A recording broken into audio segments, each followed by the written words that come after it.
मैं तुम्हें अपनी जिंदगी में चाहता हूँ, हमेशा के लिए। मैं हूं तुम्हारी जिंदगी में, लेकिन एज अ पार्टनर नहीं हो सकती।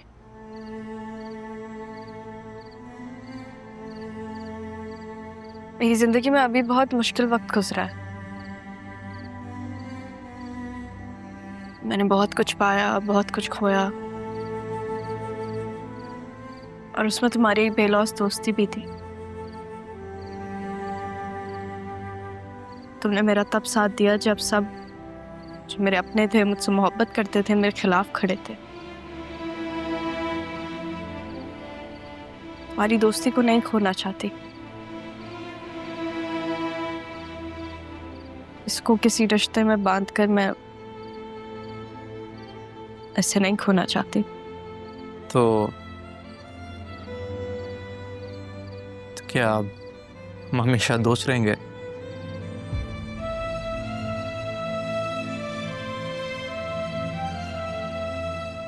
तुम अपनी पहली मोहब्बत को कभी नहीं भूल सकते ना, इसलिए तुम मुझे यहाँ लेकर आए हो जहाँ पे तुमने उसे प्रपोज किया था, है ना?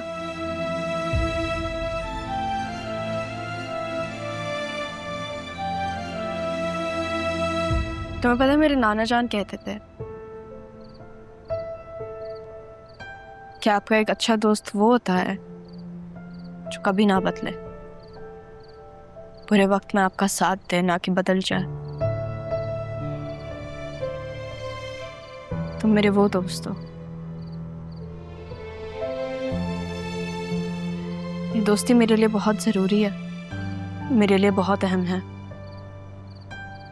मैं इसे नहीं खोना चाहती। वो अरमान सिकंदर है ना?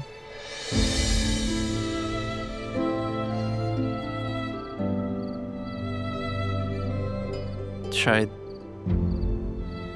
यही वो बात थी जो तुम समझने की कोशिश कर रही थी, नहीं?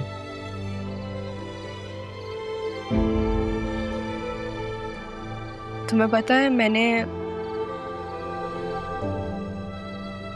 बचपन से जिसको पसंद किया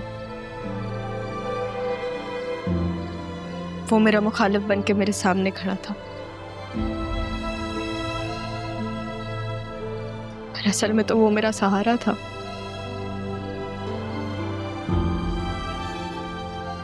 जो भी उसने किया, कुछ चीजें मुझे बहुत बुरी लगी,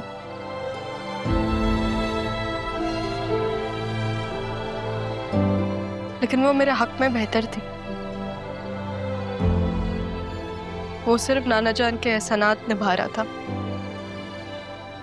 शायद इसलिए वो बतूल से शादी कर रहा है।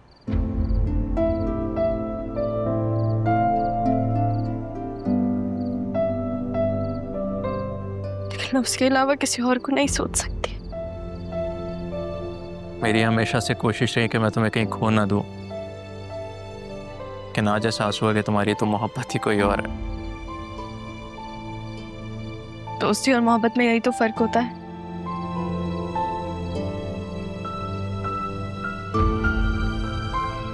मोहब्बत दिल की ढाल बन जाती है और दोस्ती दिल का सहारा।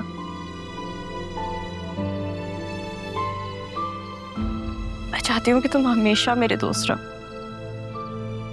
मैं हमेशा तुम्हारे साथ हूँ।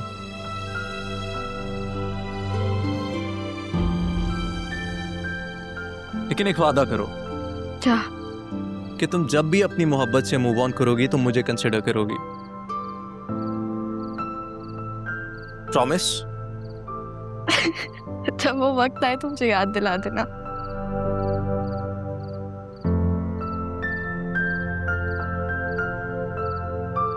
अब कुछ खा लें?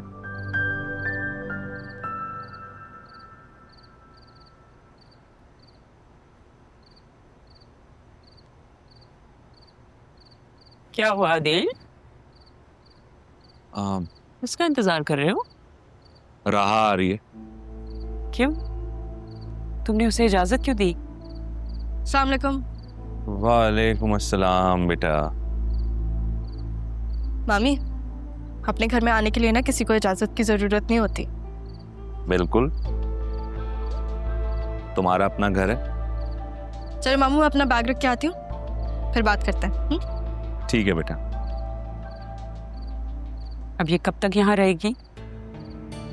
तुम्हें बात समझ में ही नहीं आ रही या तुम समझना नहीं चाहते?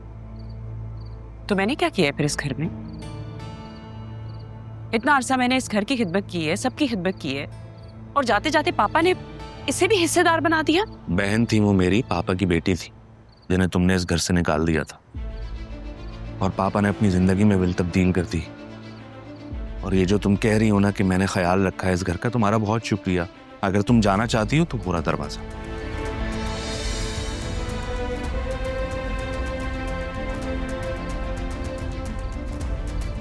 ये मेरी बेटी का भी घर है और मेरा भी घर है। मैं कहीं नहीं जाने वाली। मामू, मैंने बैग अपना लाउंज में ही रख दिया है। वो मेरा कमरा खाली पड़ा हुआ है, तो मैं क्या नाना जान के कमरे में रह लूं? बेटा वहां तो अभी मैं रह रहा हूँ। तो फिर मैं आपके कमरे में रह लेती हूँ। क्या बकवास है? हाँ, मैं हूं। आप दोनों अलग अलग कमरे में रह रहे हैं? नहीं, मुझे पापा की याद आती है तो मैं वहीं रहता हूँ। अच्छा, अब तो फिर मैं कहाँ जाऊँ? अरे भाई, जहां से आई हो वहीं जाओ ना।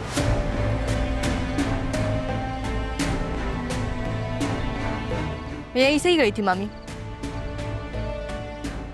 और गई नहीं थी, आपने निकाला था। दोबारा आ गई हूँ मैं। अदी, तुम देख रहे हो ये किस तरह से बात कर रही है? कुछ कहोगे नहीं इसे? मुझसे ज्यादा ये घर राहा का है। वो जिस कमरे में अपनी मर्जी से रहना चाहेगी रहेगी। अगर तुम्हें प्रॉब्लम हो रही है तो तुम बतूल के कमरे में शिफ्ट हो जाओ। मामी, मुझे पता है, डर लगता था कि मैं सबको खो दूंगी।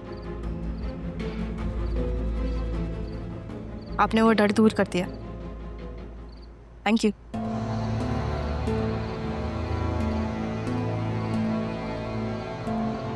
मैं बतूल के कमरे में रह लेती हूँ। अपनी बेटी को तो बर्दाश्त कर लेंगी ना आप, है ना? तुम्हारा सामान स्टोर रूम में है, कल निकाल दूंगी। ठीक है, तब तक एक दिन अपनी बेटी से गुजारा करें। चलो मामू। ओके बेटा।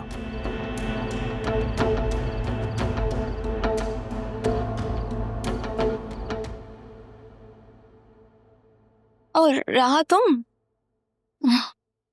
देख के खुशी तो नहीं हुई होगी तुम्हें? नहीं, ऐसी बात नहीं है। इनफैक्ट अच्छा है तुम खुद ही यहाँ आ गए। बस बताने आई थी कि तुम्हारे कमरे में रहूंगी मैं। तुम्हारी माँ ने मेरा कमरा खाली कर दिया। ये तो अच्छी बात है। मामा की तरफ से सॉरी। तुम्हारी अभी भी आदत नहीं गई अपनी माँ की तरफ से सॉरी करने की? याद रखना बतूल, माफी का सहारा आप हमेशा नहीं ले सकते। हेलो अरमान, कहाँ हो तुम? अच्छा चलो, सही है सही है, तुम आ जाना मुझसे मिलने। मैं तुम्हारा फेवरेट कलर पहनूंगी। हाँ, वही वाला जो तुमने दिलाया था। हाफिज।